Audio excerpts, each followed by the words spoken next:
बिस्मिल्लाहिर्रहमानिर्रहीम। अस्सलाम वालेकुम व्यूअर्स। आज हम ओनली ग्रामर क्लास में लेक्चर नंबर 69 करेंगे, जिसका नाम है इमेजरी। तो पहले हम इमेजरी के माने के बारे में जानेंगे, उसके बाद उसकी मिसालों को पढ़ेंगे।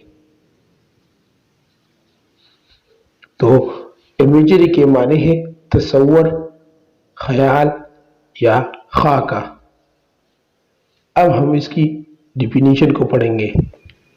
Imagery is a language used by poets, novelists, and other writers to create images in the mind of the reader.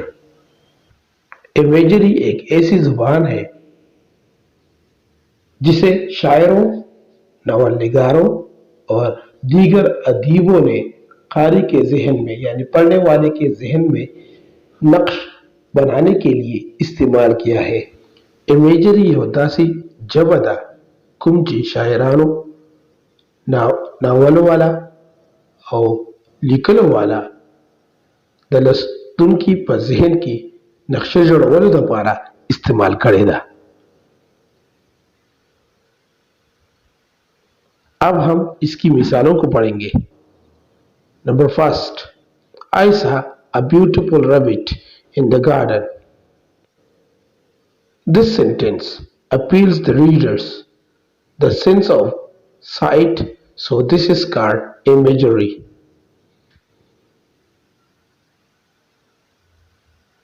अब हम इसे उर्दू में पढ़ेंगे। I saw a beautiful rabbit in the garden. इस फिक्रे में शायर पढ़ने वाले को ये जाहिर करता है, यानी एक तस्वीर पेश करता है, जैसे ब्यूटीफुल रैबिट, जो कि पढ़ने वाले के जहन में एक तस्वीर पैदा हो जाता है। इसको हम इमेजरी कहते हैं। अब हम इसे पश्त में पढ़ेंगे। I saw a beautiful rabbit in the garden. फदी फिक्र की लस्तुन की तदा जाहिरी की ची खपल द नजर हिस इस्तेमाल की Nudi तवीली कीगी imagery. Number 2, he bought a smooth pillow. This sentence appeals the readers the sense of touch, so this is called imagery. अब हम इसे उर्दू में बयान करेंगे।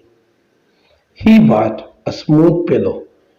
इस फिक्रे में पढ़ने वालों को ये अपील की जाती है कि वो अपने सेंस ऑफ टच यानी छूने के हिस्स को इस्तेमाल करें, तो इसको हम इमेजरी कहते हैं।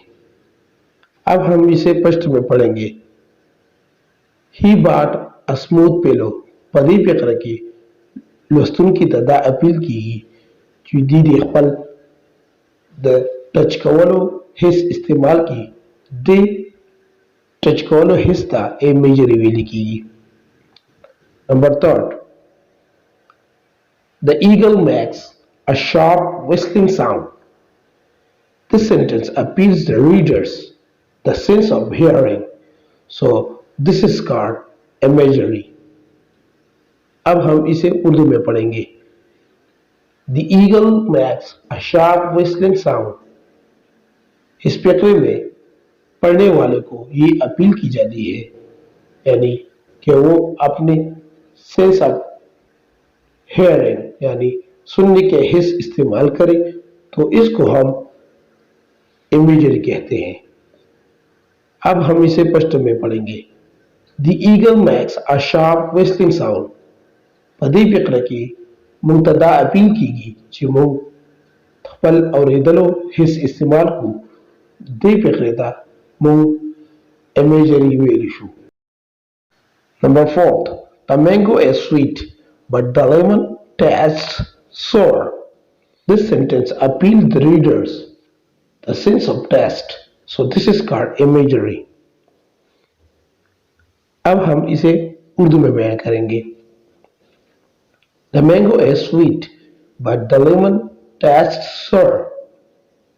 इस फिक्रे में पढ़ने वाले यानी कारी को ये अपील की जाती है कि वो अपने सेंस ऑफ टेस्ट यानी जायका चखने की हिस्स को इस्तेमाल करे, तो इसको हम इमेजरी कहते हैं। अब हम इसे स्पष्ट में बयान करेंगे। The mango is sweet but the lemon taste sour. पदी फिक्र की लस्तन वाला था यानी मुंगता दा अपील की चिंगमू पल दा सकलो हिस इस्तेमाल को दी सकलो हिस्ता इमेजरी भी लिखेगी। Number 5, Ali smelled the aroma of chicken and biryani, so he went to the kitchen. It appeals the readers the sense of smelling, so this is called imagery. Fifth, Ali smelled the aroma of chicken and biryani, so he went to the kitchen. इस paper में पढ़ने वाले को ये appeal की जाती है कि वो अपने सुनने के हिस्स को इस्तेमाल करें। इस सुनने के हिस्स को हम इमेजरी कहते हैं। अब हम इसे स्पष्ट में बयान करेंगे। Ali smelled the aroma of chicken and biryani, so he went to the kitchen. पदी फिक्र के लस्तुन की वालदा दा अपील की चाहदी खपल द बिनवलो हिस इस्तेमाल की दगा बिनवलो हिस ता इमेजरी भी लिखेगी।